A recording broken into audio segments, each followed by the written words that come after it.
आप सभी को मैं आलोक सिंह शिलोंग मेघालय से सर्वभाषा ट्रस्ट के इस पेज पर हार्दिक स्वागत करता हूं। सर्वप्रथम आज इस ऑनलाइन काव्य गोष्ठी के पूर्वोत्तर युवा स्वर या कह सकते हैं कि उभरता हुआ युवा स्वर के इस मंच पर हम सभी का पुनः हार्दिक स्वागत अभिनंदन करते हैं।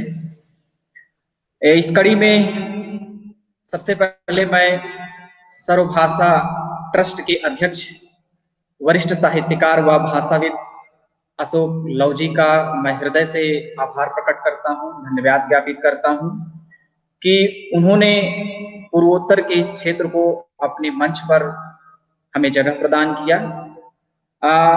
अशोक लवजी जिनकी 160 शैक्षणिक व साहित्यिक पुस्तकों की रचना कर चुके हैं, उनकी रचनाएं प्रकाशित हो चुकी हैं। इस कड़ी में मैं सर्वभाषा ट्रस्ट के संयोजक आदरणीय केशव मोहन पांडे जी का मैं हार्दिक अभिनंदन स्वागत करता हूं कि उन्होंने हमें यह अवसर प्रदान किया। केशव मोहन पांडे जी की लगभग 1 दर्जन से अधिक हिंदी भोजपुरी पुस्तकों का लेखन और वो संपादन कर चुके हैं। सर्वभाषा ट्रस्ट की सचिव श्रीमती रीता मिश्रा जी का आभार प्रकट करता हूं कि उन्होंने हम सबको अवसर प्रदान किया। इस कड़ी में वरिष्ठ सलाहकार तथा विदुषी डॉक्टर सुमन सिंह जी का मैं आभार प्रकट करता हूं, धन्यवाद ज्ञापित करता हूं। तकनीकी सहयोग इस कार्यक्रम में कर रहे और वेब संपादक जेपी त्रिवेदी जी का मैं आभार प्रकट करता हूं और सर्वभाषा ट्रस्ट के अन्य सभी पदाधिकारियों का मैं पूर्वोत्तर की तरफ से जो है आभार प्रकट करता हूं और धन्यवाद ज्ञापित करता हूं। तो जैसा कि आप सब पूर्व परिचित हैं कि आज हम इस काव्य गोष्ठी में पूर्वोत्तर के युवा स्वर के साथ हम आज जुड़े हुए हैं और हमारे साथ आज इस पूर्वोत्तर के क्षेत्र से गुवाहाटी असम से भावना शर्मा जी जुड़ी हुई हैं। मैं उनका भी मंच पर हार्दिक स्वागत करता हूं। पूर्वोत्तर के युवा स्वर में हमारे साथ जुड़े हुए हैं गुवाहाटी असम से ही उत्पल डेका जी, मैं उनका भी मंच पर हार्दिक स्वागत करता हूं। स्वागत की इसी कड़ी में हमारे साथ जुड़ी हुई हैं मेघालय शिलोंग से इबामुन मान जी, मैं उनका भी मंच पर स्वागत करता हूं। और हमारे अरुणाचल प्रदेश से ताई तुगुंग जी जुड़े हुए हैं, मैं ताई तुगुंग जी का भी मैं इस मंच पर स्वागत करता हूं और बताते हुए हर्ष भी हो रहा है कि अरुणाचल प्रदेश में अपनी एक प्रतिष्ठित मतलब एक अच्छा स्थान रखते हैं और नाटककार भी हैं, मैं उनका मंच पर स्वागत करता हूं। और मैं मेघालय से आलोक सिंह, मैं भी इस मंच से जुड़ा हूं, आप सबका हार्दिक स्वागत अभिनंदन करता हूं। तो पूर्वोत्तर के युवा मन को सुनने के लिए आप मंच पर जुड़े हुए हैं, आप सभी का हार्दिक आभार प्रकट करता हूं और पूर्वोत्तर के आज इस युवा मन के साथ मैं सर्वभाषा ट्रस्ट के इस पेज पर जो है उनके स्वर को आप सबके सम्मुख रखने का प्रयास करूंगा। जैसा आप सब जानते हैं कि पूर्वोत्तर 8 राज्यों का अपना एक समूह है जिसका मुख्य द्वार असम से शुरू होता है और फिर मणिपुर, मेघालय, त्रिपुरा, मिजोरम, नागालैंड, सिक्किम, ये पूरे 8 राज्य हैं और ये 8 राज्य अपनी पूरी वैविध्यता से जो है भरे पड़े हैं, प्राकृतिक सौंदर्य से, और यहाँ के इतनी संस्कृतियां यहाँ की हैं कि एक तरीके से कहा जाए संस्कृतियों का अजायब घर है और भाषाओं यहाँ इतनी भाषाएं पाई जाती है, भाषाओं की विविधता भी हमें देखने को मिलती है। तो आज इन्हीं युवा कवियों से आप पूर्वोत्तर के संवेदनाओं को, पूर्वोत्तर के अंतर्मन के संघर्ष को और पूर्वोत्तर की पीड़ा को, पूर्वोत्तर के दर्द को, पूर्वोत्तर के सौंदर्य को आप जानेंगे। मैं कहना चाहूंगा कि अगर पूर्वोत्तर को समझना है तो पूर्वोत्तर के संदर्भ में जो आपकी भ्रांतियां हैं उसे खत्म करना होगा। यहाँ की प्रकृति जितनी सरल है, यहाँ के लोग भी उतने सरल हैं। आप जब देखते हैं कि शुरुआत असम से होती है और असम में श्रीमंत शंकरदेव, जिन्होंने असम में सत्रों अर्थात धार्मिक सांस्कृतिक एकता की जो है उन्होंने स्थापना की, एक परंपरा की नींव उन्होंने रखी। उनका मानना था कि समस्त भारत एक है और उन्होंने इस पूरे स्वरूप को लेकर के जो है पूर्वोत्तर की एकता को पूरे भारत में प्रसारित किया और नव वैष्णव जो एक धर्म था उसको यहाँ पर केंद्र बनाया और उसके माध्यम से पूरे पूर्वोत्तर की संस्कृति को उन्होंने पूरे विश्व में प्रचार प्रसार किया। तो एक तरीके से यह है कि पूरे पूर्वोत्तर को, पूरे भारत को अगर यदि समझना है तो पूर्वोत्तर को भी समझना अति आवश्यक है, क्योंकि भारत का एक हिस्सा है जो विविध संस्कृतियों, विविध संप्रदायों, विविध भाषाओं का एक तरीके से समुच्चय कहा जाता है। तो मैं सिर्फ यही कहना चाहूंगा कि हमारे देश का जो पूर्वोत्तर क्षेत्र अपनी बहुभाषिकता, अपनी बहुसांस्कृतिकता का एक उत्कृष्ट मिसाल प्रस्तुत करता है। सही रूप में कहें तो पूर्वोत्तर एक समाज ही नहीं बल्कि विभिन्न समाजों का एक समूह है। ये सभी समूह अपनी भिन्न भिन्न सांस्कृतिक वैशिष्ट्य के साथ रहते हैं, उसको प्रस्तुत करते हैं। भाषाओं और बोलियों की भिन्नता के कारण इनकी परंपराएं, रीति रिवाज, खान पान तो अलग ही हैं, लोक विश्वास एवं सामाजिक मान्यताएं भी अलग अलग हैं। अतः इनकी मानसिकता को समझने के लिए यहाँ के साहित्य को समझना मैं समझता हूँ कि जरूरी है। और इस आज के काव्य मंच से मुझे पूरा आभास है कि आप पूर्वोत्तर के तमाम संवेदनाओं से, उसके अंतर्मन के संघर्ष से आप जुड़ पाएंगे। तो मैं सिर्फ यही बात कहना चाहूंगा कि हिंदी साहित्य में पूर्वोत्तर की पीड़ा, दर्द, उनकी टीस, छटपटाहट लगभग अनुपस्थित सा दिखाई देता है, जिसके चलते अधिकतर हिंदी भाषियों को यह क्षेत्र आज भी अपरिचित सा लगता है।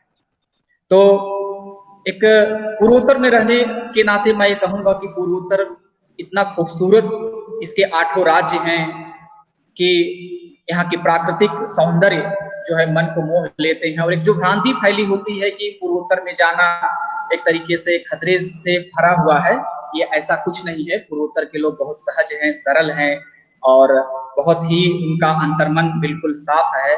तो इसी अंतर्मन की कड़ी को आप इन युवा स्वर के साथ आप सुनेंगे।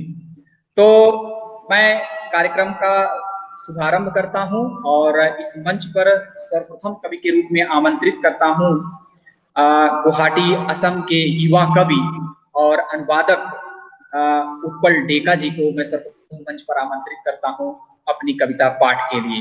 तो उत्पल डेका जी से आग्रह करता हूं वह मंच पर आए और अपनी कविताओं का पाठ करें। उत्पल डेका जी। नमस्कार। सर्वभाषा ट्रस्ट पेज पर मैं उत्पल डेका आप सभी का हार्दिक नमन। मेरी स्वरचित कविता सर्जिकल स्ट्राइक, वीर सपूतों को नमन करते हुए मेरी कविता का शीर्षक जो है वो है सर्जिकल स्ट्राइक। सरहदें नहीं थी, सरहदें नहीं थी जैसी अब है, सरहदें नहीं थी जैसी अब है, नदी रही थी उसकी सीमा परिसीमा। सरहद के उस पार लंबे इंतजार में बैठा फ्लेमिंगो, इधर शपथ लिया हुआ ब्रिक। एक खबर आती है राजदूतावास से, एक खबर आती है राजदूतावास से और कश्मीरा सिंह गिरफ्तार हो जाती है। देश का विभाजन, सांप्रदायिकता, फिर भी प्रवाहमान नदी की खोज है जारी। सरहद तोड़ उस अतीत के लिए, सरहद तोड़ उस अतीत के लिए जहां सरहदें नहीं थी। सरहदें मिटा क्या सकेगी दोनों पार के पदचिन्हों को, सरहदें मिटा क्या सकेगी दोनों पार के पदचिन्हों को। जिंदगी तो बस एक आर्ट गैलरी है, जिंदगी तो बस एक आर्ट गैलरी है, एक जंग है, आग की लपेटों में राख हुए मकान, आग की लपेटों में राख हुए मकान याद दिला देते हैं बचपन के बंधनों को। शहीद की खबरें जब आती है, शहीद की खबरें जब आती है, सिंदूरी मांग उजड़ जाती है। खोखरा पारा की हृदय में कच्चे घावों का होता है चित्कार। ये तो शत्रुवध का नया तरीका है, ये तो शत्रुवध का नया तरीका है। जहां सजता है जीवन, जहां सजता है जीवन, पर मृत्यु तो अजय है। धन्यवाद। मेरी दूसरी कविता है खोज। कविता का शीर्षक है खोज। कहने को बहुत कुछ था, कहने को बहुत कुछ था, अब तक रह गए हैं वे अप्रकाशित बनकर, अब तक रह गए हैं वे अप्रकाशित बनकर। देख, उनका दिल आज भी धड़क कर रह जाता है, देख, उनका दिल आज भी धड़क कर रह जाता है।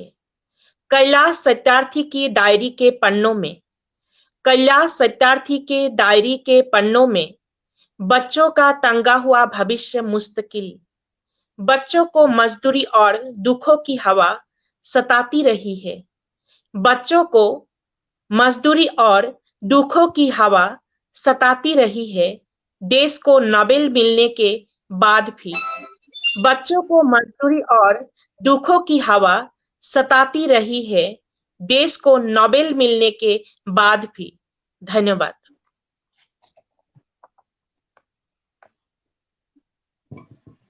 बहुत बहुत धन्यवाद उपल डेका जी। बहुत अच्छी रचनाओं का पाठ आपने मंच पर किया। तो मैं सभी सुनने वाले श्रोताओं को यह बताना चाहता हूं कि यह पूर्वोत्तर क्षेत्र भी भारत के उन तमाम दर्द, उनकी पीड़ा, उनके संघर्ष को अपनी कविताओं में केंद्र बना रहा है। तो जरूरत है कि हमें भारत के इस सुदूर प्रांत में स्थित पूर्वोत्तर के क्षेत्र को भी हमें समझने की, उसके सौंदर्य को, उसकी टीस को, उसके छटपटाहट को, उसके दर्द को, उसकी भूमिकाओं को हमें जरूरत है कि उसकी आवश्यकता को हमें महसूस किया जाए। अब मंच पर अगले कवि के रूप में मैं आमंत्रित करता हूं, मेघालय राज्य से हमारे साथ जुड़ी हुई हैं इबाहुन मान जी। मैं इबाहुन मान जी को मंच पर कविता पाठ के लिए आमंत्रित करता हूं।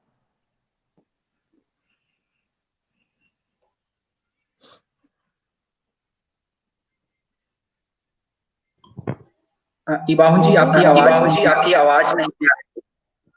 वहां से नहीं आ रही है मेरी आवाज? अब आ रही है? हाँ। इस ऑनलाइन काव्य गोष्ठी में उपस्थित सभी श्रोताओं को मेरा नमस्कार। आज की इस ऑनलाइन काव्य गोष्ठी में मैं अपनी स्वरचित कविताओं का पाठ करना चाहती हूँ। आज संपूर्ण विश्व जिस समस्या का सामना कर रही है, उस समस्या को हम सब जानते हैं। कोरोना वायरस ने विश्व भर के लोगों को बहुत परेशान किया है। इस संदर्भ में मेरा कविता, जिसका नाम जंग है, यह कविता कोरोना वायरस के संबंध में लिखी गई है। इस कविता में कोरोना वायरस से बचने के लिए सरकार द्वारा लिए गए निर्णय और सरकार द्वारा जनता को सौंपी गई जिम्मेदारियों का वर्णन है। कविता की मूल भाव में जनहित का संदेश निहित है। यह कविता पहली बार असम की पत्रिका, जिसका नाम दैनिक पूर्वोदय है, उसमें 4 अप्रैल 2020 को छपी थी। इस कविता की जो पंक्तियां वे इस प्रकार हैं। विश्व भर के लोग परेशान, बड़े से बड़े और छोटे से छोटे लोग। कोरोना वायरस ने आतंक मचा दिया पूरे विश्व में। इसके प्रति हम सबकी लड़ाई है, हम सबकी यह एक लड़ाई है। उसने न वर्ग देखा, न जाति देखा, न धर्म देखा, न कर्म देखा, न रंग देखा, न रूप देखा। उसने देखा तो केवल इंसान देखा। इंसान की जान लेने को घूम रहा है कोरोना वायरस पूरे विश्व में। इसके प्रति हम सबको एक होकर लड़ना है। लॉकडाउन है विश्व भर के देशों में, हिंदुस्तान में भी 21 दिनों का लॉकडाउन।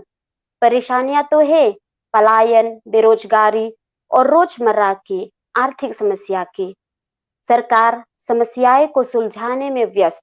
सोच तो रही है सरकार वायरस से पीड़ित रोगियों के प्रति, उनकी चिकित्सा और सुरक्षा के प्रति, साथ ही छोटे से छोटे लोग के प्रति खाने पीने की और रहने की। सरकार कर तो रही है प्रयास समस्याएं को सुलझाने की। सरकार ने एक ही तो प्रार्थना की सामान्य जनता से, घरों से बाहर ना निकले, घर में रहिए, अपने जीवन को बचाएं, अपने देश को बचाएं। देश में जहां भी है वही रहिए।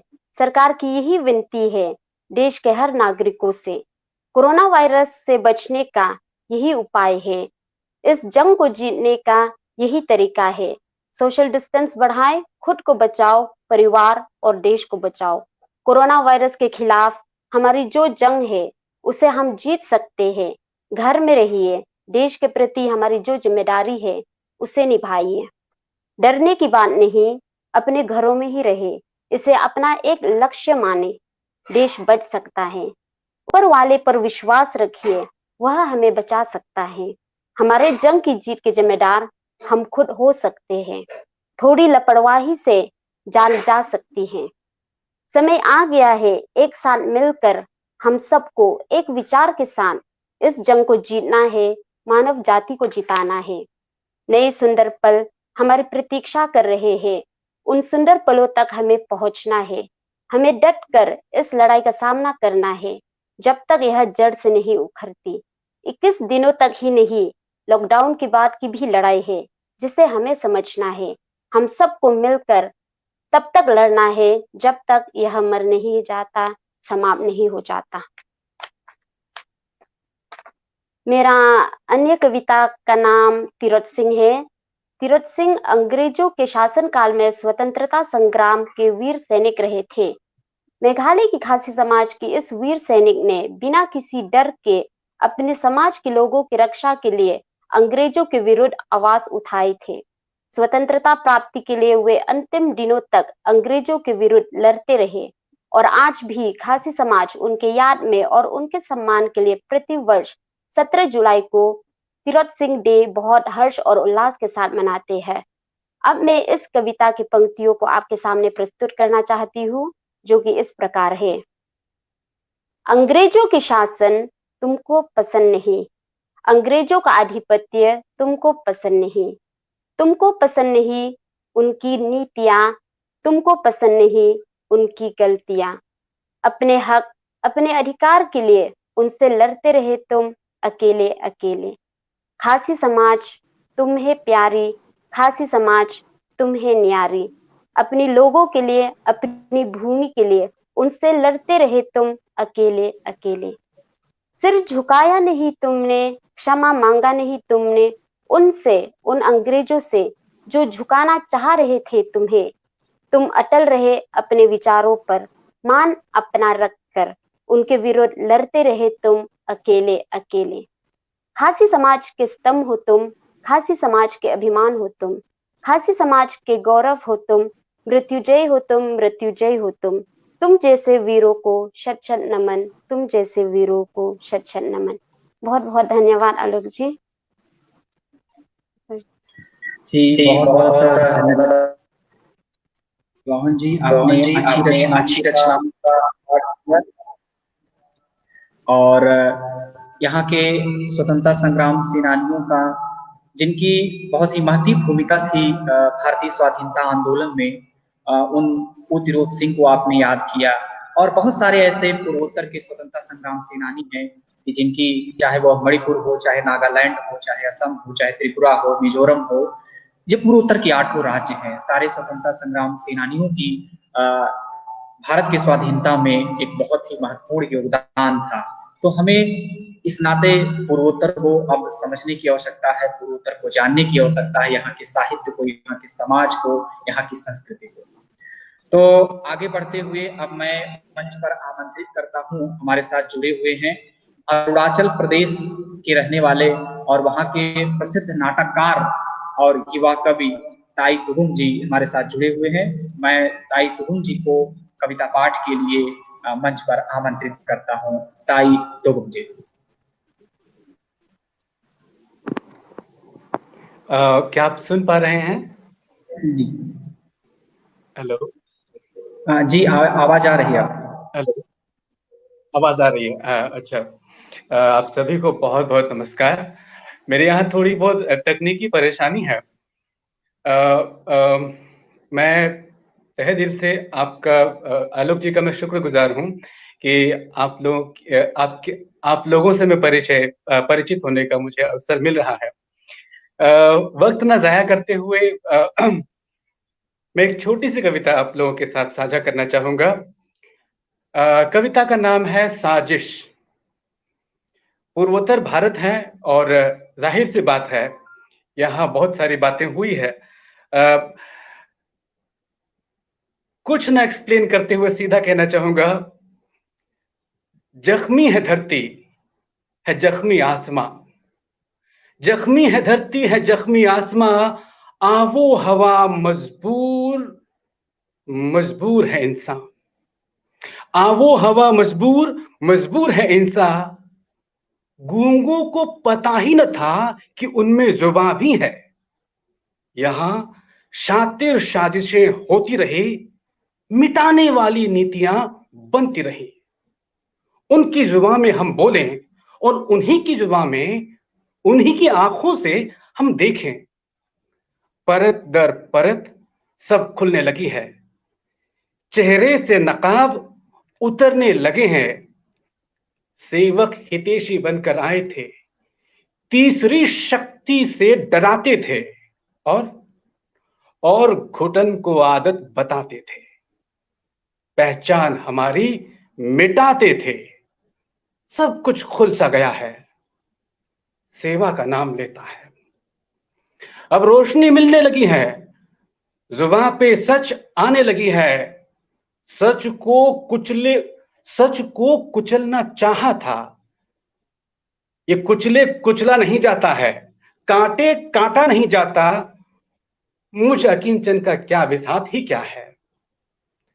लेकिन सच ने हमसे कहा, पहले आवाज अकेली होती है, धीरे धीरे फिर ये कारवां बनते हैं। तू बोल, पहचान का सवाल है, मिटने का सवाल है, जिंदा रहने का सवाल है। बहुत बहुत शुक्रिया। ये मेरी पहली कविता है। मैं किस ओर इशारा कर रहा हूं आप लोग अपने अपने तरीके से समझ पा रहे होंगे। अब मैं दूसरी कविता, एक रोमांटिक कविता आप लोगों के साथ साझा करना चाहूंगा। हाँ, अगली कड़ी में जब जुड़ेंगे तब दूसरी और दूसरे रंग की कविताएं आपके साथ मैं साझा करूंगा। कविता का नाम है इतनी भी जल्दी। हाँ, इतनी भी जल्दी है क्या काम तुझको, जरा पास बैठो बातें करेंगे। कानों को मेरी तेरी आदत है, लफ्जों खोलो तुमको सुनेंगे। इतनी भी जल्दी है क्या काम तुझको। बहाने बनाना हमको सिखाकर, बहाना बनाकर कहाँ जा रहे हो। इतनी भी जल्दी है क्या काम तुझको। आखिरी लाइन है कि सांसें तू बनना, सांसें तू बनना, मैं धड़कन बनूंगा। सफर जिंदगी का मिलकर चलेंगे। इतनी भी जल्दी है क्या काम तुझको।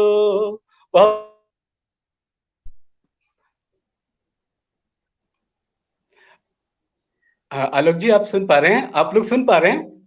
जी जी। बहुत बहुत धन्यवाद ताई तुगुम जी, अपने इस बहुत ही हाँ जी। सौंदर्यपूर्ण से हम सबको यहाँ पर काफी लाभान्वित किया। और जैसा कि हम सब जानते हैं कि अरुणाचल अपनी सहजता, सरलता और वहाँ के लोग जितने सहज सरल हैं उतने ही सहज सरल सौम्य भाव से आपने अपने गीतों की प्रस्तुत की। और एक युवा स्वर होने के नाते आपने अपने मन की संघर्ष, अपने मन की मिठास, अपने मन के सौंदर्य को अपनी कविताओं में आपने व्यक्त किया। बहुत अच्छा लगा। और तमाम लोग जुड़े हुए हैं इस मंच से। मैं कहना चाहूंगा कि हिंदी भाषी क्षेत्र होने के नाते भी यहाँ पर हिंदी सब लोग स्वीकार करते हैं, हिंदी बोलते हैं, हिंदी को अपनाते हैं और हिंदी को जीते भी हैं। तो इसी कड़ी में अब मैं मंच पर आमंत्रित करता हूँ, गुवाहाटी असम से हमारे साथ जुड़ी हुई हैं भावना शर्मा जी। मैं मंच पर उन्हें आमंत्रित करता हूँ कविता पाठ के लिए। भावना शर्मा जी। बहुत बहुत शुक्रिया आलोक जी का। आपको मेरी आवाज अच्छी तरह से आ रही है? जी शुक्रिया। आलोक जी पहले तो मैं सर्वभाषा ट्रस्ट को बहुत बहुत शुक्रिया कहना चाहूंगी कि उन्होंने हमें ऐसा मंच प्रदान किया। और आज की जो मेरी पहली कविता है वो इंसानियत के ऊपर है। हमने देखा होगा कि आजकल समाज में इंसानियत जैसे लोगों के दिलों से लुप्त होती जा रही है। और सामाजिक समस्याओं के ऊपर मेरी ये कविता है जिसका शीर्षक है इंसानियत क्यों नहीं दिखती। जैसे जैसे मैं कविता पढ़ूंगी तो आपको उन सामाजिक समस्याओं के बारे में भी धीरे धीरे पता चलता रहेगा। इंसानियत क्यों नहीं दिखती, जमाने को जमाने की मोहब्बत क्यों नहीं दिखती, तड़पते दिल सिहरते होठ पे शिकायत क्यों नहीं दिखती, जो बहा दे खून भाई के जात मजहब की आड़ में, जो बहा दे खून भाई के जात मजहब की आड़ में, ऐसे इंसान की आंखों में इंसानियत क्यों नहीं दिखती। सिसकती माँ बिलखती बहन यहाँ बाप भी बेबस है, सिसकती माँ बिलखती बहन यहाँ बाप भी बेबस है, नन्हे कंधों पर बोझ लादे बदन बेटे का भी अबस है। इन कलियों को बाग में मुट्ठी भर मिट्टी नहीं मिलती, इन कलियों को बाग में मुट्ठी भर मिट्टी नहीं मिलती, बचपन छीनने वालों में इंसानियत क्यों नहीं दिखती। अब सामाजिक समस्याओं के बारे में बात हो रही है और उसमें रिश्वतखोरी और धार्मिक भ्रष्टाचार का जिक्र ना हो, ऐसा कैसे हो सकता है। तो मैं आगे लिखती हूं कि बड़े दफ्तरों की है एक बात निराली, बड़े दफ्तरों की है एक बात निराली, चाय पानी बिन जाए मेहनते खाली, बड़े दफ्तरों की है एक बात निराली, चाय पानी बिन जाए मेहनते खाली, कुछ मजबूरियां रुकी हैं सुबह से दफ्तर की लाइन में, कुछ मजबूरियां रुकी हैं सुबह से दफ्तर की लाइन में। कौन रुका है? थका किसान, पेंशनर और शहीद की माई, थका किसान, पेंशनर और शहीद की माई, बस हमदर्दी मगर प्राप्ति नहीं मिलती, बस हमदर्दी मगर प्राप्ति नहीं मिलती, सत्ता के वजीरों में इंसानियत क्यों नहीं दिखती। मोक्ष तक का रास्ता महंगा बड़ा महंगा, मोक्ष तक का रास्ता महंगा बड़ा महंगा, रब को खुश कर पाना महंगा बड़ा महंगा, दिखावन हार की वाणी सर आंखों पर लिए, दिखावन हार की वाणी सर आंखों पर लिए, हक करते कर्मकांड महंगा बड़ा महंगा। मूक जीव पर तो अनुकंपा दिखाई होती, मूक जीव पर तो तुमने अनुकंपा दिखाई होती, काश काश जिंदगी भी यहाँ इतनी महंगी होती, काश जिंदगी भी यहाँ इतनी महंगी होती। धर्म के ठेकेदारों में इंसानियत क्यों नहीं दिखती, जमाने को जमाने की मोहब्बत क्यों नहीं दिखती। बहुत बहुत शुक्रिया जो हमसे जुड़े हुए हैं और अपनी सुंदर सुंदर टिप्पणियां यहाँ दे रहे हैं। मेरी जो दूसरी कविता है वो उन वीर शहीदों को समर्पित है जिन्होंने हाल ही में बलवान घाटी में शत्रुओं से अपने देश की रक्षा करते हुए प्राणों की आहुति दी। और उन शहीदों को के कमलों में मेरी अगली कविता है जिसका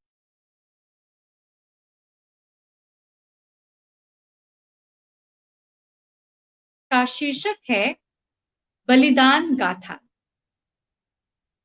सामने रखा था, कांटे सारे दिल में उतरे थे, गुलपोश ताबूत दिल में उतरे थे, जवां बेटे को कंधा देने वाले बुलंद बाप के मानो हौसले टूटे थे। गुलपोश ताबूत सामने रखा था, कांटे सारे दिल में उतरे थे, जवां बेटे को कंधा देने वाले बुलंद बाप के मानो हौसले टूटे थे। रो पड़ी थी मां भी पर आंसू सारे सूखे थे, रो पड़ी थी मां भी पर आंसू सारे सूखे थे, गमगीन थे भाई पर सरहद के सपने देखे थे, जवां बेटे को कंधा देने वाले बुलंद बाप के मानो हौसले टूटे थे। देख शहीदी का ऐसा मंजर, जब शहीद के देह को गांव में लेकर आया जाता है तब कैसा मंजर देखने को मिलता है। देख शहीदी का ऐसा मंजर, गांव के जवान दिल भी खौल उठे थे। देख शहीदी का ऐसा मंजर, गांव के जवान दिल भी खौल उठे थे। 21 तोपों की सलामी नहीं पर, 21 तोपों की सलामी नहीं पर वंदे मातरम के हिल्लोल उठे थे। आखिर क्या है ऐसा इस मिट्टी, मेरा प्रश्न है कि आखिर क्या है इस मिट्टी में ऐसा, एक बाप ने हंसते हंसते दूजे बेटे को भी देश को सौंप दिया और बेटे ने भी शीश झुकाकर भाई की कुर्बानी का मान बढ़ा लिया। मां भारती के लाल ऐसे सदा बलिदानी को तैयार रहते, मां भारती की बेटियां ऐसी राजी खुशी राह दिखाते, जिनके कर्मों से मां का सीना रहता हरदम चौड़ा, जिनके कर्मों से मां का सीना रहता हरदम चौड़ा, भारत के हैं वे निराले हिंदुस्तान का परचम लहराते, दुनिया के हैं वे निराले हिंदुस्तान का परचम लहराते। बहुत बहुत शुक्रिया। बहुत बहुत धन्यवाद भावना शर्मा जी, काफी अच्छी कविताओं का आपने पाठ किया। आप सब देख सकते हैं कि इनकी कविताओं में नन्हे कंधों का स्वर है, बचपन का स्वर है, इंसानियत का स्वर है, थके किसानों का स्वर है और शहीदों का स्वर है। तो ये सुदूर प्रांत से इतनी अलग अलग स्वरों के साथ इन्होंने अपने शब्दों में अपनी कविता के माध्यम से प्रकट किया। मैं भावना शर्मा जी का आभार प्रकट करता हूँ। कार्यक्रम को आगे बढ़ाते हुए इस कड़ी में, क्योंकि मैं भी सम्मिलित हूँ, तो अपनी कुछ रचनाओं के साथ आपके बीच मैं अपनी कुछ कविताओं का पाठ आप सबके समक्ष करता हूँ। पहली कविता का पाठ मैं करना चाहता हूँ, जो परिकथा के जनवरी फरवरी 2016 अंक में प्रकाशित हो चुकी है कविता, जिसका शीर्षक है घास। उगना चाहती हूँ, उगना चाहती हूँ शान से, मैदानों में, दीवारों के कोनों में, जहां भी मिल जाए जगह उगना चाहती हूँ। पढ़ना चाहती हूँ, पढ़ना चाहती हूँ पृथ्वी का भूगोल, बदलना चाहती हूँ शहरों और कस्बों को, मनुष्य की स्थिति को, उनके अंदर बैठे गहरे औसन नियत बोध को, नैतिक उलझनों को, अपने उहापोह को, अपने संकटों और झंझटों के वितान को। बुझाना चाहती हूँ झरने जैसा पारदर्शी सिर पर ओस की बूंदें लेकर हजारों की प्यास को। गवाही देना चाहती हूँ अंधेरे के खिलाफ जीवन के बीचों बीच जाकर उसकी आंख और ताप में झुलस कर भर्राई आवाज में बाग देकर स्वर देना चाहती हूँ उन दोनों कुंवारी बहनों की चित्कार को। बाग देना चाहती हूँ उन दोनों कुंवारी बहनों की चित्कार को जो मार दी गई क्यों में। जलकर देना चाहती हूँ क्रूर होती दुनिया में चारों तरफ रोशनी। और पोंछना चाहती हूँ देश के चश्मे पर पड़ी मिट्टी को। बचाना चाहती हूँ पेड़ को ठूंठ होने से, नदियों को सूखने से, पहाड़ों को कंक्रीट होने से, मुल्क को कृत्रिम रोशनियों से। तोड़ना चाहती हूँ साहित्य के बनाए गए मठों को। तोड़ना चाहती हूँ साहित्य के बनाए गए मठों को। उखाड़ना चाहती हूँ जिन्होंने गाड़े हैं साहित्य की जमीन पर भगवे झंडे घास होकर भी। ये पहली कविता थी जिसका पाठ मैं कर रहा था अभी। एक दूसरी कविता का पाठ मैं आप सबके समक्ष कर रहा हूँ। यह कविता वाक के 20वें अंक में प्रकाशित हुई थी, तो इसका मैं पाठ कर रहा हूँ, जिसका शीर्षक है कविता आज की। वाणी से सच को सच कहने का साहस, वाणी से सच को सच कहने का साहस ईमानदारी में नहीं बनती बात। वाणी से सच को सच कहने का साहस ईमानदारी में नहीं बनती बात। संवेदना धुआं सी उड़ती है अब उसके जीवन में। कविता की धरती अब नहीं गरजती, कविता की धरती अब नहीं गरजती। नहीं है कोलाहल, सहमी है गालियां, न चमकती बिजली उसमें। लगता है राजा गूंगा और जनता सहमी सी गुमसुम होकर बैठी है। गांव नहीं अब प्रीत प्यार नहीं, खत कुआं लगता ताना बाना। मौन हुए संबंध सभी उसमें। कविता जिसने पहने थे भावों की कलात्मक बुनकरी निर्वस्त्र हो गई, तिलांजलि कर गई मर्यादाओं की। उसकी कोशिश आज नाकाम हो रही समस्याओं से लड़ने में। हवा पर सवार कविता उभयलिंगी कीट की तरह मग्न है आनंद में। बाजारवाद, उमंडलीकरण, उत्तराधुनिकता रूपी आखेटक ने भावों को कुरूदने वाले नाखूनों को तोड़ दिए। उसकी देह पर कब्जा कर एक अजब पहनावे में है आज की कविता। तो ये कविताएं मेरी थी जिसका पाठ मैं आप सबके समक्ष किया। अब कड़ी को आगे बढ़ाते हुए दूसरे राउंड में मैं अब कविता पाठ को प्रारंभ करता हूं। तो इस दूसरी कड़ी में मैं अब आमंत्रित करता हूं असम गुवाहाटी से जुड़े उत्पल डेका जी को मंच पर आमंत्रित करता हूं अपनी कविताओं के लिए। उत्पल डेका जी।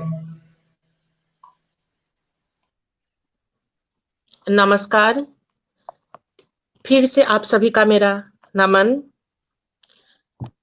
मेरी कविता का शीर्षक है नदी। नदी एक पहेली की तरह है, फिर भी निरंतर बहती है। न जाने कितनी बार नदी खेलती है जिंदगी के साथ, फिर भी नदी में बहती है राग एनितम। नदी के किनारे कई सदियां गुजर गई, लिखा है इतिहास लाचित या जंग की पाने की। इतिहास की तुलिका से नदी की स्वतंत्रता को कैसे करे अंकन। इतिहास की तुलिका से नदी की स्वतंत्रता को कैसे करे अंकन। पतझड़ के पत्ते पर भी बेजान से न लिख पाते खुद के दर्द को। पतझड़ के पत्ते पर भी बेजान से न लिख पाते खुद के दर्द को। बार तू हर बार क्यों आती है, बार तू हर बार क्यों आती है। नदी को सुंदर बनी रहने दो। नदी और मिट्टी से हमारा जन्मों का नाता। नदी तेरे साथ हमारा न रहा कभी इख्तिलाफ, रहा तो सिर्फ ईगो से चली आने वाली दिलों का रिश्ता। धन्यवाद। अब मैं एक अनुदित कविता पाठ करना चाहूंगा। कविता का शीर्षक है अच्छी लड़की। मूल असमिया कवि है मणिकुंतला भट्टाचार्य। कविता का शीर्षक अच्छी लड़की। अच्छी लड़की इंतजार नहीं करती दहलीज पर, खुद आवाज नहीं लगाती गुजरते हुए मुसाफिरों को, खुद आवाज नहीं लगाती गुजरते हुए मुसाफिरों को। अच्छी लड़की पैर नहीं रखती विद्रोह की शिला पर, अच्छी लड़की पैर नहीं रखती विद्रोह की शिला पर। मिट्टी हो जाती है उसकी एड़ियां, माँ की परछाई का अनुसरण करते हुए। अच्छी लड़की के दिल में रमता नहीं प्रेम, अच्छी लड़की के दिल में रमता नहीं प्रेम, बसता उसमें केवल संस्कार। धूप से उसका आलिंगन नहीं, तर्क से उसकी पहचान नहीं, धूप से उसका आलिंगन नहीं, तर्क से उसकी पहचान नहीं। वो बुनती है तो सिर्फ करघे में बैठकर चुपचाप सपनों के फूल। था एक समय हमारे देश में भी ऐसा, जब सघन थी ऐसी लड़कियां। अब एक एक जा रही है बुढ़ापे की ओर, अब एक एक जा रही है बुढ़ापे की ओर, और हो रही है बिना प्रतिबाद के वृद्धाश्रम। धन्यवाद। बहुत बहुत आभार उत्पल जी। बड़ी अच्छी रचनाओं के साथ अच्छी लड़की शीर्षक से आपने प्रस्तुत किया। कार्यक्रम को आगे बढ़ाते हुए अब आमंत्रित करता हूं इस दूसरे दौर में मेघालय से जुड़ी हुई विवाहन मान को कि वह कविता की पाठ के साथ पुनः इस मंच पर उपस्थित। हाँ आलोक जी, आपको मेरा आवाज सुनाई दे रहा है? हेलो, सुनाई दे रहा? अच्छा ठीक है। मेरा अन्य कविता का नाम सहयोग है। इस कविता में पूर्वोत्तर भारत में किस तरह से पुरुषों द्वारा स्त्रियों को सहयोग देते हैं, इसका चित्रण मैंने इस कविता में करने का प्रयास किया है, जो कि इस प्रकार है। घर के लिए कमाते हो तुम, घर की आवश्यकताएं पूरे करते हो तुम, खाली वक्त में भी मेरा सहारा बनकर खाना बनाते बर्तन मांजते हो तुम। मुझे हक दी तुमने सपने देखने की, मुझे हक दी तुमने सपनों को पूरा करने की। एक स्वतंत्र पंछी की तरह उड़ना चाहती हूं मैं अपने लक्ष्यों की ओर। मेरे सपने के लिए अथक कार्य तुम करते रहे, मेरे सपनों के लिए पैसे तुम जोड़ते रहे। मेरे सपनों को साकार देखकर खुश होते हो तुम, मन ही मन, मन ही मन। असहनशीलता के प्रतीक हो तुम, सच्चा प्रेम के उदाहरण हो तुम। ईश्वर की कृपा से तुमको मिले हर खुशी, ईश्वर की कृपा से तुमको मिले अच्छा स्वास्थ्य, यही कामना है, यही प्रार्थना है। और मेरा जो दूसरा कविता है उसका नाम हिंदी प्रदेश की हिंदी प्रेमी। इस कविता में पूर्वोत्तर भारत के लोगों का हिंदी भाषा के प्रति जो प्रेम है उसे अभिव्यक्त करने का प्रयास किया है। अतः इस कविता की पंक्तियों कुछ इस प्रकार है। हाँ, मैं हूँ हिंदी प्रदेश की हिंदी प्रेमी। हिंदी में सुनती हूँ, हिंदी में बोलती हूँ, हिंदी में पढ़ती हूँ, हिंदी में पढ़ाती हूँ। हाँ, मैं हूँ हिंदी प्रदेश की हिंदी प्रेमी। हिंदी को मैंने अपनाया है, हिंदी को मैंने संवारा है। इसके सरल शब्दों से, इसके सरल वाक्यों से मैंने इसे आगे बढ़ाया है। हाँ, मैं हूँ हिंदी प्रदेश की हिंदी प्रेमी। हिंदी बोलने में हिंदी लिखने में हाँ अशुद्धि होती है, आप हंसिए नहीं, सिखाइए, हाँ आप सिखाइए। हिंदी प्रदेश के हिंदी भाषियों, मैं तैयार हूँ इसे आगे बढ़ाने के लिए। मैं असम से हूँ, मैं अरुणाचल से हूँ, मैं मेघालय से हूँ, मैं मिजोरम से हूँ, मैं सिक्किम से हूँ, मैं नागालैंड से हूँ, मैं मणिपुर से हूँ, मैं त्रिपुरा से हूँ। हाँ मैं हूँ हिंदी प्रदेश की हिंदी प्रेमी। हिंदी को मैं जी रही हूँ, हिंदी को मैं आत्मसात कर रही हूँ, हिंदी को मैं बढ़ा रही हूँ, हिंदी को मैं सजा रही हूँ। हाँ मैं हूँ हिंदी प्रेमी, हाँ मैं हूँ हिंदी प्रदेश की हिंदी प्रेमी। बहुत बहुत धन्यवाद। बहुत बहुत धन्यवाद। धन्यवाद। हिंदी क्षेत्र से होकर भी हिंदी के लिए आपकी ये संवेदना भारत के इस फलक पर मुझे लगता है कि एक नया आयाम रचेंगी, एक नया आयाम हमारे सामने प्रेरित करेंगी। तो बहुत बहुत आभार। और यहाँ मंच से जुड़े तमाम लोगों से यह तो है कि पूर्वोत्तर भी जो है इस भारत के साथ इस सुदूर क्षेत्र में रहते हुए भी वह सारी चीजों को अपनाने के लिए हमेशा दोनों हाथ पसारे हुए उसका स्वागत करता है। तो हमें भी पूर्वोत्तर की इस बहुलतावादी संस्कृति को अपनाने की, यहाँ के प्राकृतिक सौंदर्य को अपनाने की आवश्यकता है। इसके जो वैविध्यता है इसको हमें समझने की जरूरत है। और पूर्वोत्तर हमेशा से लोगों का हृदय से स्वागत करता रहा है, चाहे उसका द्वार असम हो या नागालैंड हो या मणिपुर हो या त्रिपुरा हो या अन्य जो राज्य हैं। तो बहुत बहुत आभार इबाहुन जी। अगली कड़ी के रूप में मैं मंच पर आमंत्रित करता हूँ गुवाहाटी असम से जुड़ी हुई हमारे साथ हैं भावना शर्मा जी को कि मंच पर आए और अपनी कविताओं का पाठ करें।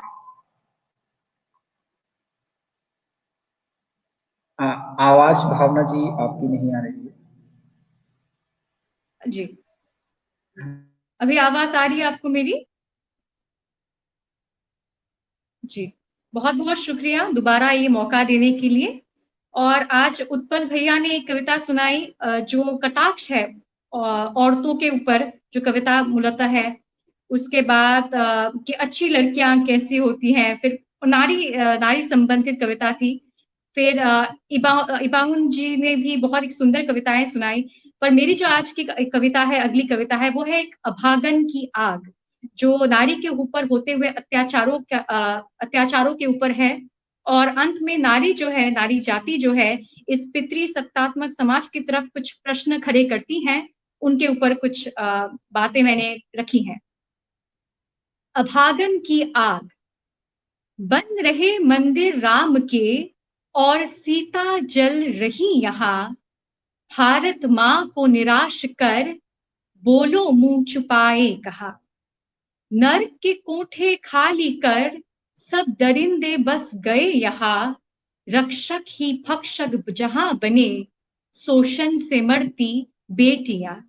भारत माँ को निराश कर बोलो मुंह छुपाए कहा। हवस तेरे ईमान पर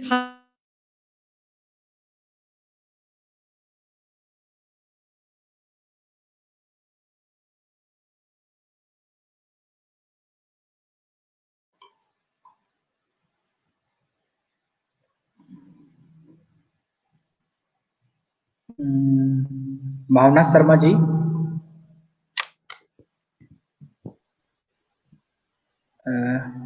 जी, लगता है कि कुछ तकनीकी कुछ तकनीकी प्रॉब्लम्स हो गई थी। अभी आपको मेरी आवाज सुनाई दे रही है? जी, मैं फिर से शुरुआत करती हूँ कि हवस तेरे ईमान पर भारी, दिखती नहीं बेटियों की लाचारी। तू अंधा हो चला दंभ में अपने, भटकाता भोलों को छल से अपने। तुझे विश्वास है दौलत पर अपने, कानून जो झुकता कदमों में। निशान गुनाहों के मिटा तू बन गया देवता यहाँ, भारत माँ को निराश कर बोलो मुंह छुपाए कहा। असम की जो भूमि है वो अपने वीर वीरांगनाओं के लिए जानी जाती है, चाहे वो मूला गाभोरू हो या फिर कनकलता। और ऐसे देश में जहां एक तरफ औरतों को पूजा जाता है तो दूसरी ओर ऐसे भी कई औरतें हैं जो अत्याचार सहती हुई आ रही हैं। आगे मैं कहती हूँ कि ये धरती है वीरांगनाओं की, रंजीतती यहाँ बेटियां। यह धरती है वीरांगनाओं की, रंजीतती यहाँ बेटियां। लक्ष्मी भी वे, काली भी वे, जीवनदायिनी संचारिणी वे। पर हाल क्या उनका कर दिया, उन्हें गर्भ में ही रौंद दिया। और बच गई जो भूल से, जीना दुश्वार किया यहाँ। भारत माँ को निराश कर, बोलो मुंह छुपाए कहाँ, बोलो मुंह छुपाए कहाँ। मेरी जो अगली कविता है वो राखी के ऊपर है। 2 दिन में राखी आ रही है, रक्षाबंधन, और उसी के ऊपर मेरी कविता है, जिसका शीर्षक है राखी। सरहद पर तैनात मेरा भाई लिखता है। गौर चाहूंगी कि सरहद पर तैनात मेरा भाई लिखता है, इस बार तेरा तोहफा उधार रहा बहना मुझ पर। इस बार तेरा तोहफा उधार रहा बहना मुझ पर। नहीं आ पाऊंगा घर, कुछ जिम्मेदारियां हैं ऐसी। इस बार बहना मेरा खत ही सही। माँ ने मेरी पसंद के, हाँ पता है, माँ ने मेरी पसंद के तिल के पीठे बनाए होंगे। इस बार भी घर द्वार सजाए होंगे। मेरे आने की खुशी होगी हर मन में। दीप जलाए होंगे माँ ने आंगन में। पापा ने मोहल्ले भर को मेरी बहादुरी के चर्चे सुनाए होंगे। मुझे देने को पापा ढेर सारे तोहफे लाए होंगे। तुमने भी तो कई सपने सजाए होंगे। भैया के लिए राखी के धागे मंगवाए होंगे। पर यहाँ का नजारा बहुत अलग है। यहाँ बर्फ की ठंडी चोटियों पर बारूदों की आग जलती है, बंदूकों की गोलियां मचलती है। केसर की क्यारियों में रक्त की धार है। घर आने को मन बेकरार है। खत पढ़कर बहना अभी भी है मौन। हाँ, बहन अभी भी है मौन, क्योंकि इस बार भी भैया मुझे फिरकी दे गया। इस बार भी भैया मुझे फिरकी दे गया। अनकही बात आंगन में रखा, ताबूत कह गया। मैंने सिसकती आंखों से बांधा उसकी कलाई पर राखी का धागा। भैया के भाल पर मेरे 2 आंसुओं ने तिलक लगाया। क्योंकि तिरंगे में लिपटा भाई का वो मुस्कुराता चेहरा मानो कह रहा था, इस बार मुझे राखी सरहद ने पहनाई है। मैं अगली बार फिर आऊंगा, वादा रहा राखी पर। तुझसे ही बंधवाऊंगा बहना, राखी तुझसे ही बंधवाऊंगा। बहुत बहुत शुक्रिया। और इसी का फायदा, इस मौके का फायदा उठाते हुए सभी मेरे भाई बहनों को रक्षाबंधन की पहले से ही हार्दिक शुभकामनाएं। तो सबको मैं शुभकामनाएं देना चाहूंगी, और आलोक जी का बहुत बहुत धन्यवाद। बहुत बहुत धन्यवाद भावना शर्मा जी। अच्छी रचनाओं के साथ आपने अपनी उपस्थिति दर्ज की और उस स्त्री की स्वतंत्रता, स्त्री की संवेदना और स्त्री के स्वरूप पर आपने अपनी कविताओं के माध्यम से अपनी संवेदनाओं को विस्तार प्रदान किया। जैसा कि सभी लोग जानते हैं कि पूर्वोत्तर एक स्त्री स्वतंत्रता के लिए जाना जाता है, मातृवंशीय परंपरा के लिए जाना जाता है। यहाँ स्त्रियों का बहुत सम्मान होता है और यहाँ स्त्री पुरुष एक साथ एक समानता को लिए हुए आगे बढ़ते हैं और अपनी संस्कृति, अपनी लोक, अपनी भाषा, अपने परिवार को जो है वो एक मजबूत आधार देते हैं। तो यहाँ स्त्रियों को ये बोझ की तरह नहीं समझा जाता, बल्कि वो एक उनका हर एक क्षेत्र में उनका अधिकार होता है और एक हर क्षेत्र के लिए वो जो है अपने को तत्पर रखती हैं। तो बहुत बहुत आभार भावना शर्मा जी। हमारे साथ अगली कड़ी के रूप में जुड़े हुए हैं ताई तुहुम जी, जो थोड़ा सा, क्योंकि अरुणाचल के सुदूर प्रांत से वह जुड़े हुए हैं और वहां पर कुछ नेटवर्क की समस्या के कारण वो काफी जद्दोजहद कर रहे हैं हमारे साथ। तो क्योंकि उनकी बहुत अच्छी रचनाएं हमको लगती भी हैं और तमाम सुनने वाले श्रोताओं को भी इनका इंतजार है। तो बिना किसी देर करते हुए अब मैं ताई तुगुम जी जो अरुणाचल प्रदेश से हैं, दूसरे इस दौर में मैं उनका पुनः स्वागत करता हूं मंच पर। ताई तुगुम जी। जी नमस्ते। आवाज आ रही है आपको अभी तक? हेलो जी आलोक जी, आप सुन पा रहे हैं? जी आ रही है। हेलो, आ रही है आपकी आवाज। यहाँ नेटवर्क की बड़ी परेशानी, नेटवर्क की बहुत परेशानी है। मैं इधर उधर घूम रहा हूँ। ठीक है, मैं अंदाजे में कह रहा हूँ क्योंकि आप लोगों की आवाज मुझ तक नहीं पहुंच रही है।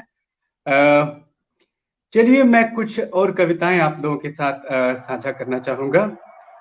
जो अगली कविता है वो है मंजिल। अभी कोरोना काल में मानव सभ्यता को ऐसी चोट मिली है कि बहुत सारी चीजें बेकार सी लगती है, लेकिन इंसान है तो जाहिर सी बात है हमारी जिजीप्सा खत्म नहीं होनी चाहिए। मंजिल।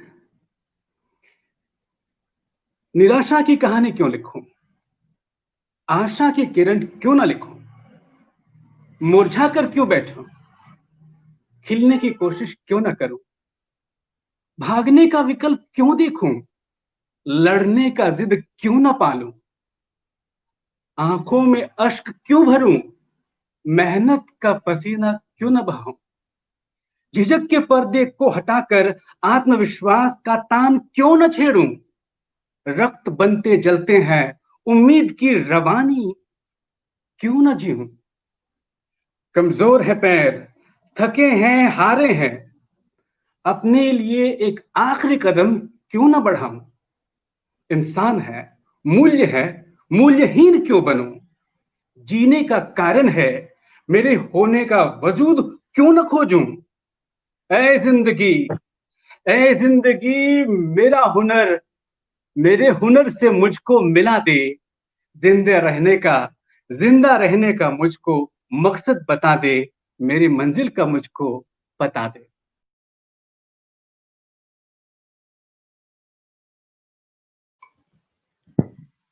मुझे लगता है कि कुछ नेटवर्क समस्या के कारण ताई तुगुम जी हमारे बीच से निकल गए हैं। उनकी रचनाएं हम लोगों के लिए बहुत ही प्रेरक हैं और उन्होंने अभी जी ताई जी जी नेटवर्क की बहुत बड़ी समस्या है यहाँ पे। जी ठीक है। क्या मैं एक और कविता सुना सकता हूँ? जी जी जी हाँ जी। अच्छा, अब कुछ रिश्ते ऐसे होते हैं जिसमें हमें समझदारी से खत्म कर देना होता है, जिसे लोग ब्रेकअप कहते हैं। तो ब्रेकअप एक सॉन्ग है आप लोगों के लिए। रात भर यूं ना जागा करो, मेरे बारे में यूं ना सोचा करो, रात भर यूं ना जागा करो, मेरे बारे में यूं ना सोचा करो, रात भर यूं ना जागा करो, मेरे बारे में यूं ना सोचा करो, तन्हा बाहों को संभाला करो।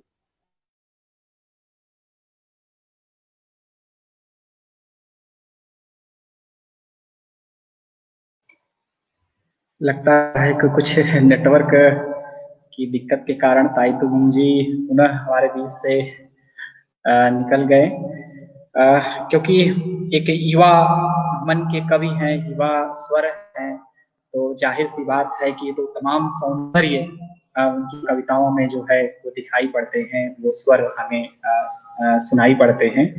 तो जब तक ताई तुगुम जी जुड़ते हैं तब तक नेटवर्क अप डाउन ऐसा जा रहा है। कोई बात। चलिए मैं कंटिन्यू करता हूँ।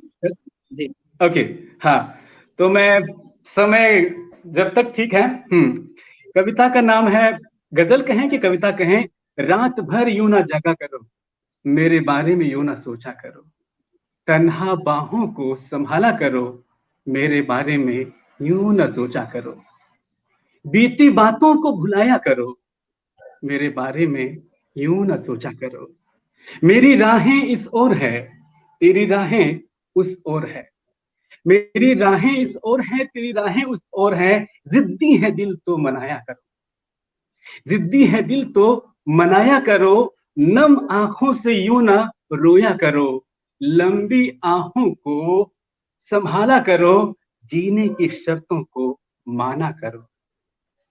चाहना किसी को एक बात है, चाहना किसी को एक बात है, होना किसी का एक बात है, मेरी मंजिल इस ओर है, तेरी मंजिल उस ओर है, रात भर यूं ना जागा करो, मेरे बारे में यूं ना सोचा करो। ये कविता है। बहुत बहुत शुक्रिया।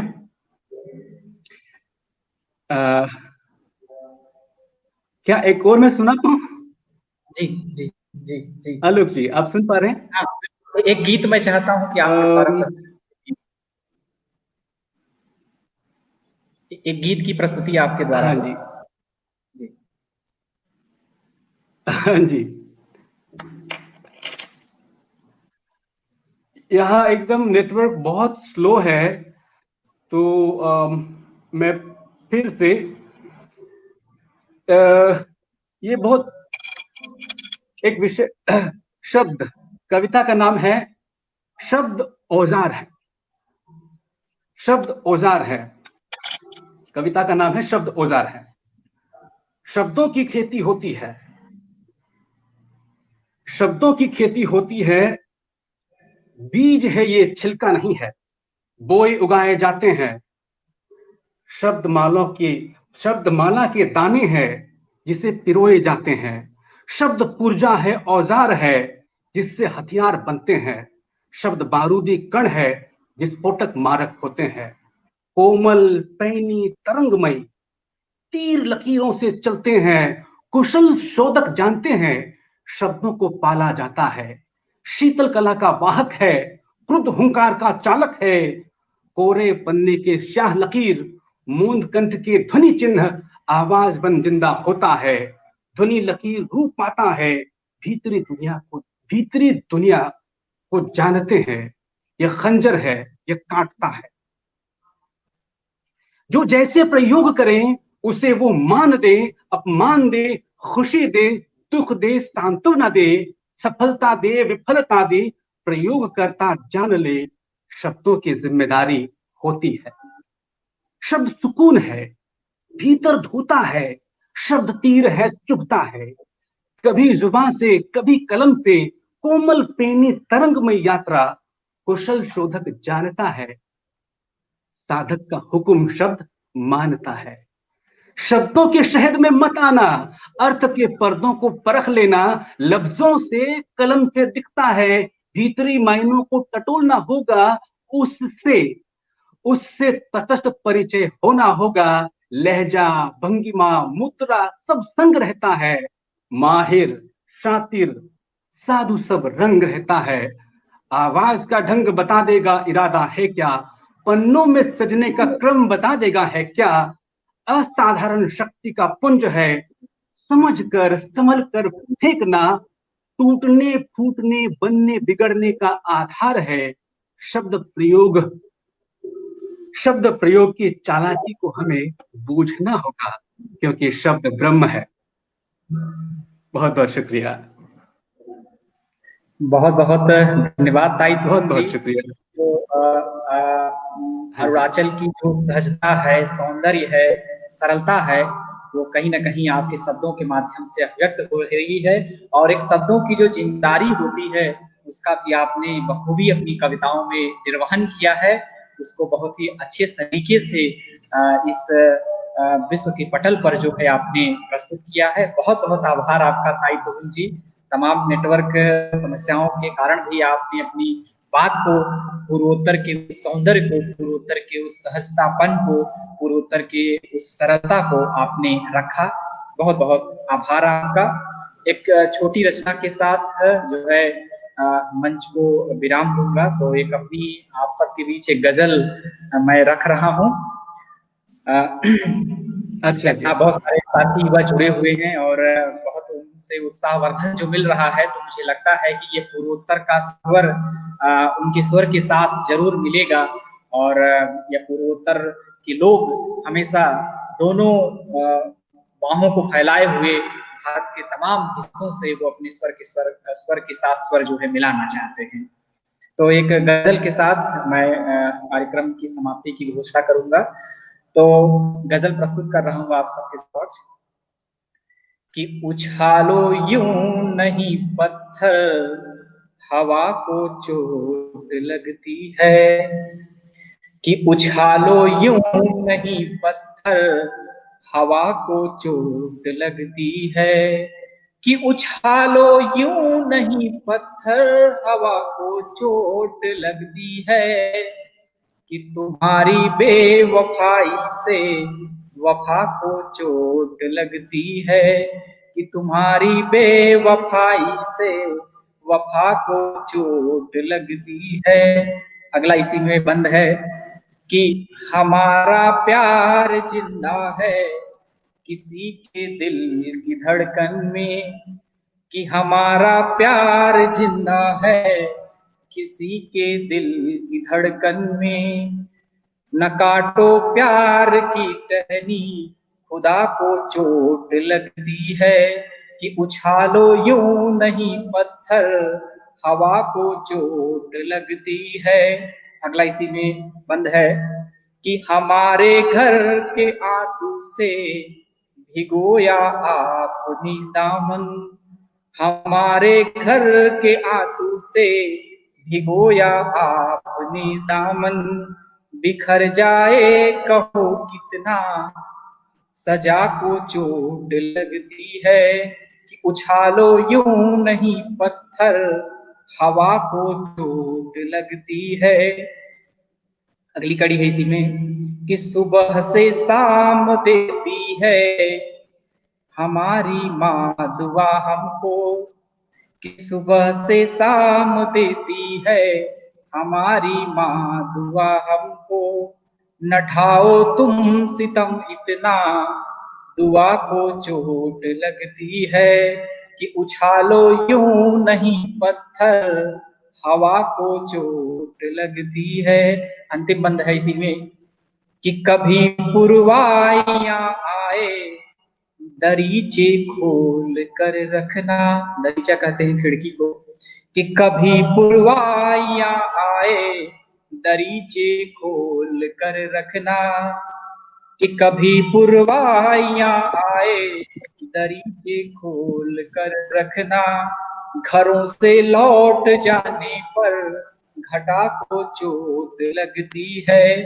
कि उछालो यूं नहीं पत्थर, हवा को चोट लगती है।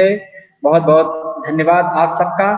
तो बस यही है, इस के माध्यम से मैं यही संदेश देना चाहता हूँ कि हमें जो पूर्वोत्तर को लेकर के हमारे मन में जो भ्रांतियां हैं, जो हम लोग पूर्वोत्तर को लेकर के जो अपने मन में धारणा बनाए हुए हैं, धारणाओं को हमें तोड़ने की आवश्यकता है।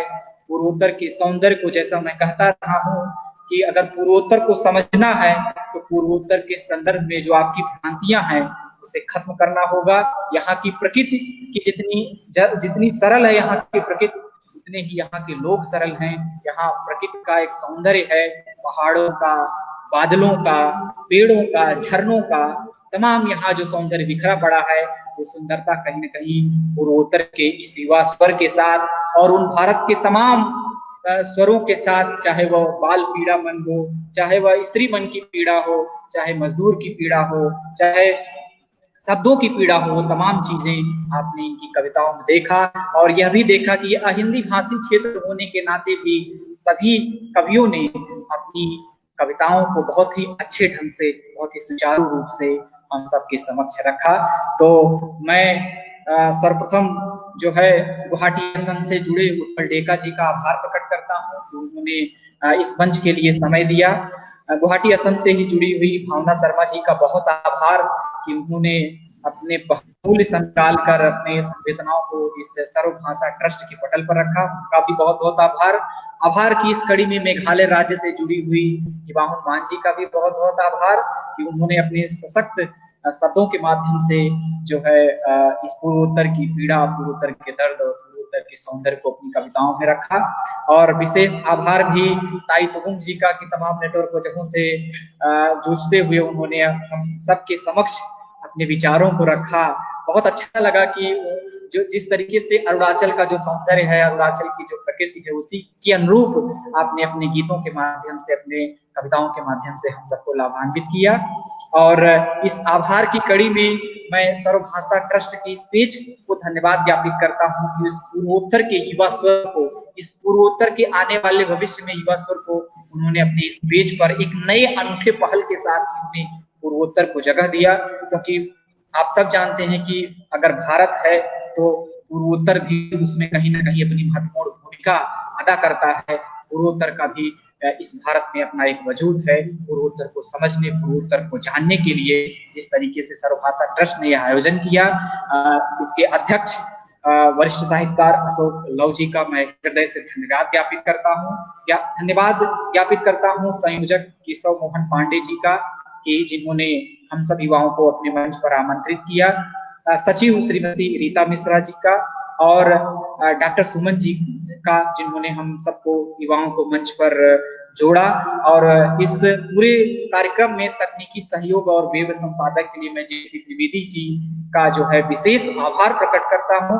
और ट्रस्ट के अन्य सभी सदस्यों, पदाधिकारियों का मैं हृदय से, इस पूर्वोत्तर की धरती से मैं उनको धन्यवाद ज्ञापित करता हूं, उनका आभार प्रकट करता हूं। इन्हीं शब्दों के साथ आप सबको और तमाम जुड़े हुए हमारे जो श्रोता थे और अपने विचारों से हम सबको लाभान्वित करते रहे, हमारे जो है हमारी ऊर्जा को बढ़ाते रहे, हमारे शब्दों को जो है एक नया आधार देते रहे, उन सभी श्रोताओं का भी हृदय से बहुत बहुत आभार, बहुत बहुत धन्यवाद।